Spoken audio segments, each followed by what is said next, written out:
عروج کی طرف جاتے ہوئے راستے میں پھولوں کے بیج پھینکنے چاہیے، زوال کا سفر پرسکون رہے گا۔ اگر کانٹے بچھا کر جائیں گے واپسی پر ہاردار جھاڑیاں ملیں گی، اور واپسی کا سفر تو ہر صورت طے کرنا ہوتا ہے۔ ہماری زندگی میں بے شمار واقعات رونما ہوتے ہیں جن کو لاکھ کوشش کے باوجود ہم بھلا نہیں پاتے۔ ایسا ہی ایک ناقابل فراموش واقعہ آپ قارئین کے لیے بیان کر رہے ہوں، جو امید ہے آپ کو مدتوں یاد رہے گا۔ ایسے واقعات لکھنے کا مقصد یہ ہوتا ہے کہ شاید کوئی نصیحت پکڑے اور لکھنے کا حق ادا ہو جائے۔ ماموں یونس 4 بہن بھائیوں میں سب سے بڑے تھے۔ انہوں نے میٹرک تک تعلیم حاصل کر رکھی تھی۔ باقی بہن بھائی ان پڑھ تھے۔ گاؤں کے لوگ ماموں کو چودھری کہتے تھے۔ علاقے میں بھی ان کا کافی اسرور سخ تھا۔ ناظم سے ان کی دوستی تھی۔ نانا کی 40 ایکڑ اراضی تھی جو نانا کی وفات کے بعد انہوں نے پٹواری اور تحصیلدار سے ساز باز کر کے اپنے نام کروائی۔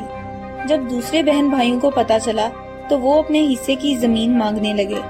ماموں نے زمین دینے سے انکار کر دیا اور کہا والد صاحب نے مرنے سے پہلے ہی زمین میرے نام کرا دی تھی۔ چاچو گاؤں کے چند بڑوں کو لے کر اس کے پاس گئے۔ انہوں نے ماموں کو بہت سمجھایا، یہ آپ کے سگے بہن بھائی ہیں، آپ کے والد کی زمین میں آپ سب کا برابر کا حصہ بنتا ہے، اپنے بہن بھائیوں کو ان کے حصے کی زمین دے دو، یہ بھی خوش ہو جائیں گے اور اللہ بھی راضی ہو جائے گا۔ مگر کوشش کے باوجود ماموں نہ مانے، اپنی ضد پر قائم رہے۔ یہاں سے مایوس ہو کر انہوں نے عدالت کا دروازہ کھٹکھٹایا۔ اپنے اسرور سوخ کی بنا پر وہ عدالتی جنگ بھی جیت گئے۔ اب وہ 40 ایکڑ زرعی زمین کے تنہا مالک تھے۔ ماموں کا ایک ہی بیٹا تھا جو شہر میں تعلیم حاصل کر رہا تھا۔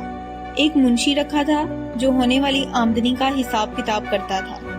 زمینوں سے اچھی خاصی آمدنی ہو رہی تھی۔ 40 ایکڑ زمین میں 2 ایکڑ زمین غیر آباد تھی۔ یہاں ایک پرانی قبر تھی۔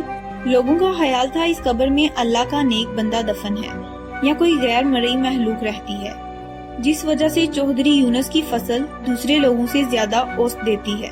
زندگی صبر اور شکر کی آزمائش ہے۔ جو اس آزمائش میں کامیاب رہتے ہیں زندگی بس ان کی ہے۔ جو صبر اور شکر کی اہمیت کو نظر انداز کرتے ہیں وہ اس جہاں میں بھی اور آخرت میں بھی ناکام رہتے ہیں۔ لالچ عقل کو اپنا غلام بنا دیتی ہے۔ ماموں کو بھی زیادہ سے زیادہ کی لالچ رہتی تھی۔ اس نے کئی بار سوچا اس غیر آباد زمین کو بھی آباد کیا جائے تاکہ اسے کاشت کے قابل بنایا جا سکے۔ اس طرح آمدنی میں بھی اضافہ ہوگا۔ ایک دن اس نے اپنے منشی لیاقت کو اپنے ارادے سے آگاہ کیا۔ منشی نے کہا ٹھیک ہے چودھری صاحب، ہم صبح کام شروع کر دیں گے، 8-10 دن میں یہ زمین ہموار ہو جائے گی۔ دوسرے دن جب قبر والی زمین کو ہموار کرنے کا کام شروع ہونے لگا تو گاؤں کے بزرگ ماموں کے پاس آئے۔ انہوں نے کہا اس زمین کو ہموار نہ کریں، یہاں کوئی اللہ کا نیک بندہ دفن ہے یا کوئی غیر مرئی مخلوق رہتی ہے، ان کو تنگ نہ کرو، اللہ نے آپ کو بہت کچھ دیا ہے، آپ نے اگر ان کو بے گھر کیا تو یہ آپ کے لیے نقصان دہ ہوگا۔ انہوں نے بڑوں کا کہنا مان کر کام روک دیا۔ رات کو ایک نادیدہ قوت ماموں کے پاس آئی جسے دیکھ کر وہ ڈر گئے۔ آپ کون ہیں اور کیا چاہتے ہیں؟ میں کوئی بھی ہوں، آپ کو اس سے کیا غرض؟ آپ کو یہ بتانے آیا ہوں کہ آپ کی غیر آباد اور بنجر زمین ہمارا مسکن ہے۔ آپ نے جو اسے ہموار کرنے کا منصوبہ بنایا ہے اسے اپنے ذہن سے نکال دیں۔ اگر آپ نے ایسا نہ کیا تو آپ کا بہت نقصان ہوگا، آپ کی زمینوں کی آمدنی بھی ختم ہو سکتی ہے۔ یہ کہہ کر وہ کمرے سے نکلا اور فضا میں تحلیل ہو کر ماموں کی نگاہوں سے اوجھل ہو گیا۔ صبح ماموں نے منشی کو اپنے پاس بلوایا، رات والا واقعہ سنایا اور قبر والی زمین کو ہموار کرنے سے منع کر دیا۔ وقت گزرتا رہا۔ ایک دن ماموں کو فالج کا اٹیک ہوا، وہ بستر کے ہو کر رہ گئے۔ زمینوں کی دیکھ بھال اب ان کے بس کا کام نہیں تھا، لہٰذا ان کا بیٹا حارث تعلیم ادھوری چھوڑ کر واپس گاؤں آ گیا۔ اب وہ زمینوں کی نگرانی کرتا۔ اپنے باپ کی طرح حارث نے بھی غیر آباد زمین کو ہموار کر کے اسے قابل کاشت بنانے کا ارادہ کر لیا۔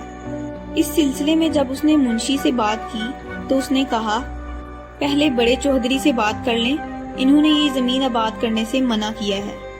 حارث نے اپنے والد صاحب سے بات کی۔ ماموں نے بتایا یہاں غیر مرئی مخلوق رہتی ہے اور اپنے ساتھ پیش آنے والا واقعہ بھی بیان کیا۔ یہ جن بھوت والی باتیں سب جھوٹی ہوتی ہیں، ان کا حقیقت سے کوئی تعلق نہیں ہوتا۔ ہم نے اپنی زمین آباد کرنی ہے، کسی کی زمین پر قبضہ تو نہیں کر رہے جو ہمارا نقصان ہوگا۔ اگر یہاں نادیدہ قوتیں یا جن بھوت وغیرہ رہتے ہیں تو وہ کہیں دوسری جگہ جا کر آباد ہو جائیں گے۔ حارث کی باتیں سن کر ماموں پریشان ہو گئے۔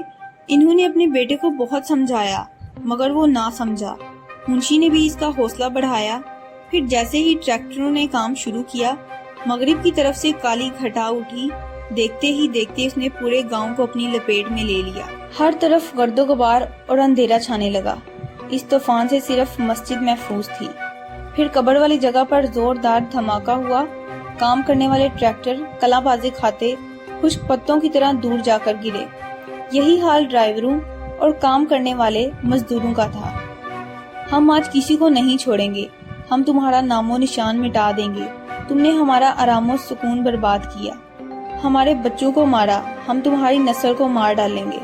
یہ آوازیں اس قدر خوفناک اور کرہت تھی کہ ہر ذی روح کو خوف آنے لگا۔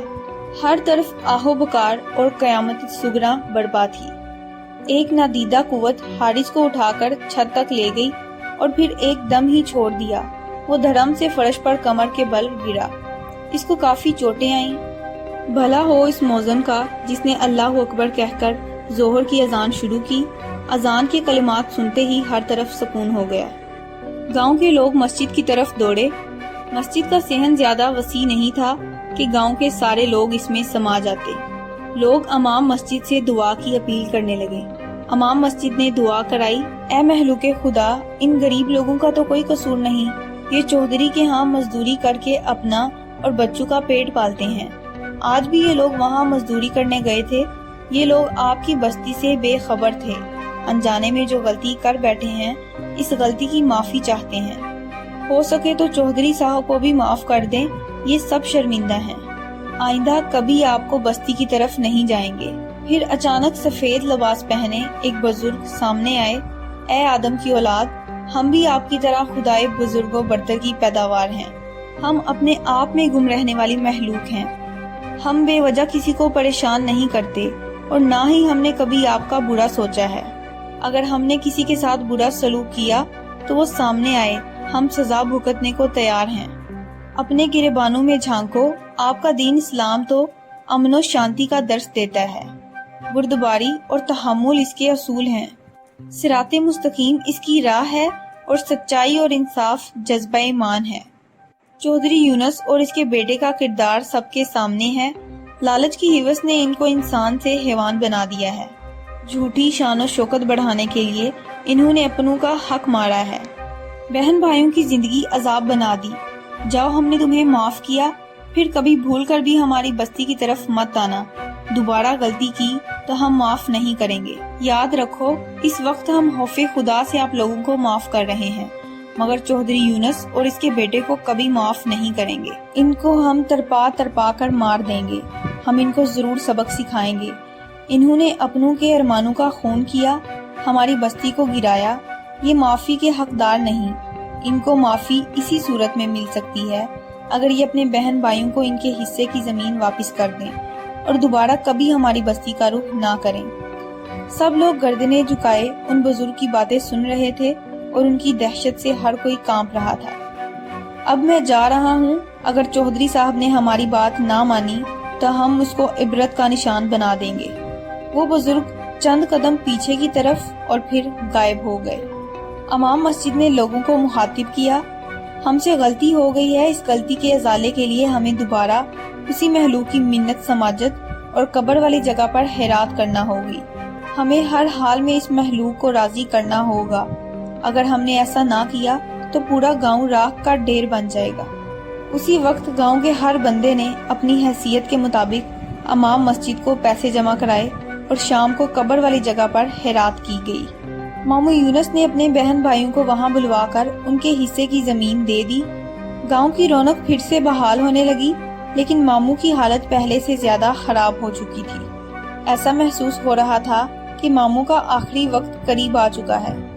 گاؤں کے بڑے عیادت کے لیے آتے تو وہ مشورہ دیتے، چودھری صاحب اپنے بہن بھائیوں کو راضی کر لو، ان سے معافی مانگ لو۔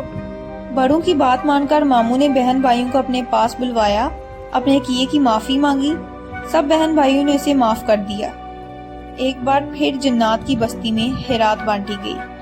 لوگ خیرات کے چاول کھا رہے تھے کہ ایک دم ایک لمحے کے لیے سب کچھ روشن ہو گیا۔ امام مسجد نے کہا، جنو نے دل سے چودھری صاحب کو معاف کر دیا ہے۔ دوسرے دن حارث نے اپنے والد کو شہر کے ایک ہسپتال میں داخل کروا دیا۔ اب وہ آہستہ آہستہ تندرست ہونے لگے۔ 1 ماہ ہسپتال میں رہنے کے بعد وہ گھر آ گئے۔ ماموں اب مکمل طور پر صحت یاب ہو